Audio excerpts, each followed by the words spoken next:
Thank you for joining us. Let's get into our next conversation. The federal government of Nigeria has approved the implementation of the national blockchain policy, hoping to tackle the opportunities presented by rapid growth in the blockchain industry. The African country expects to create a blockchain-powered economy by implementing the policy and leveraging the technologies accelerating growth. The country's Federal Ministry of Communications and Digital Economy said the primary objective of the policy is to build a blockchain-powered economy that serves as a foundation for secure transactions, data sharing, and value exchange between people, businesses, and government, thereby enhancing innovation, trust, growth, and prosperity for all. The national blockchain policy's approval does not surprise. It's not a surprise given Nigeria's profound interest in crypto and blockchain technology. Well, let's get talking now. And for more analysis and insight into this, we've been joined by our guest now, Chairman ICANN Ikeja District Society of ICANN, is Olusegun Okunade. He joins us virtually now. Thank you for your time. We appreciate you. Good morning, Frank, and good morning to all our viewers this morning. Glad to be here this morning. Good morning to you. Okay, so let's get started on this note. I just would like to ask you, what does the approval of the national blockchain policy by the National Executive Council mean for the future of blockchain technology in the country? Stuff that we've been expecting, considering what blockchain technology has actually done in the developed world. I'm sure we've heard about cryptocurrencies and the likes.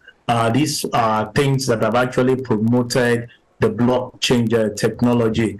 And it's something that we've expected the government to actually sign into it because of some of the advantages you made mention of while you are giving your prologue. It will interest you to know that this blockchain technology is a global distributed ledger where data are actually blocked sequentially. I can tell you for free that if this technology is actually being implemented, is a way of curbing corruption on its own, because this is something that is serially blocked.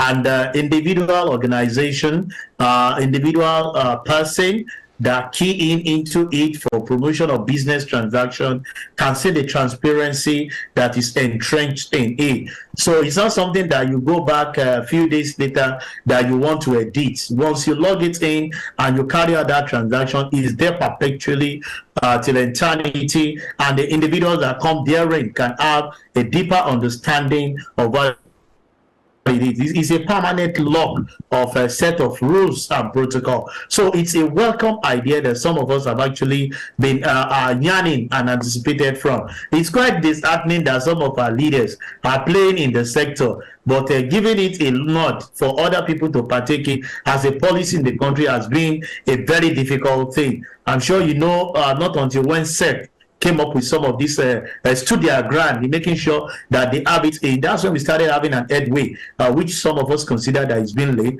but it's never late than never. We now have the policy being signed, being approved, then we await the implementation so that we can have the transparency that is expected of every transaction. And I can tell you, it will give a boost to the economic situation of the nation. There's currently existing regulatory framework as regards the cryptocurrency, digital asset, and of course the ban on the cryptocurrency trading is still there at the moment. So how do you think this will disrupt that process, that regulatory framework?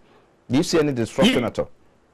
There won't be any disruption. What we'll consider is that before now, because there is no deeper understanding of what blockchain technology was all about by the government, they decided to come up with a certain policy that deny the use of or promotion of crypto in the economy. But it's not to say that people are not doing it. People are doing it. A lot of companies are actually patronizing, but they may not be going through the banking sector, which is a financial institution, because of the policy of the government. But now that you have policy being approved for blockchain, cryptocurrency will be something that several people will now key into, and we can see the development like we have in Egypt, in United States, where people now have that confidence and they create their coin. It's going to be minimized in minting our money and some certain things that there will be a positive disruption of saying that we'll be moving from negativity of not allowing the policy to fly by saying now is something we must embrace. And most of the corporate organizations are fully ready even to plug it into this because of the transparency that is stretched in it, and it's going to minimize you going over and over to say you want to have audit trail. The audit trail is there. Auditors may now have to look elsewhere to get certain work done, verifies transaction, and if it doesn't see it work that well, he kicked it out. So it's going to positively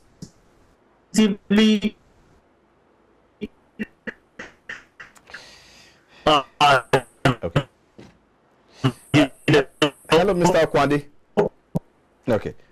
I don't know, but there seems to be a break in the conversation and the line of conversation there. I don't know if you can hear me. Can you hear me? But if you can hear me, I'm hearing you very well. Okay. I needed to land on that thought before I can perhaps ask the next question. Yeah, what I'm saying is that it's going to have a positive impact. Yeah, I'm hearing you. Okay, it's going to have a positive impact by offering some of the policies, that we have currently, saying that no to crypto, no to blockchain. Now that we have the approval, people can plug it into it, and the corporate organizations that are already awaiting the implementation of some of this policy can now key into it, and we see the environment grow. I can tell you this is foolproof audit system. It's not something that you have to start coming back to verify whether the right thing were posted. If you do not verify before carrying out the transaction, you see it key in there, and it will be to again. At least, if not for anything, this is going to mitigate the corruption that we are faced with as a nation. Okay, well, one issue I would like to bring up is the issue of, before now, some say the CBN didn't even have to come up to ban cryptocurrency trading. But with the approval of national blockchain policy, do you see this as technically knocking out that ban? Perhaps the CBN is just waiting for time to come up to make an official statement about the ban. Well, definitely it will knock it off. I must tell you, the government cannot be working against another. It will technically knock it off, and you see the implementation of it. The reason you don't blame the CBN when you don't have understanding of a certain thing, it's good to err on the side of caution for you not to trade away with the funds of an average Nigeria that is hard earned. So I think that was the area they were trying to play safe. But now that there is a policy that is guiding the blockchain technology, you will see an inroad into it that the financial institution can now open up some of those infrastructure that we need to make use of some of these things. There are quite a lot of opportunity that this policy is going to herald in the economy. Let's talk about the positive impact on both the public and private sectors in the economy. We are playing perhaps in different sectors of the economy, really. So let's talk about opportunities that may come with this. With the startups, do we start one coin or the other? Do we start one digital asset or the other? Do we start a Nigerian coin? Is it time to start talking about different coins now in the Nigerian blockchain ecosystem? Yeah, one thing that this blockchain technology will do is to eliminate the distrust we've had over time. And I'm sure you know trust plays a paramount role when you are transacting business within individual. Because of the transparency nature of blockchain technology and the audit trail that people can see over time, you discover that we can build confidence in a corporate entity, in individual that you are carrying out businesses with.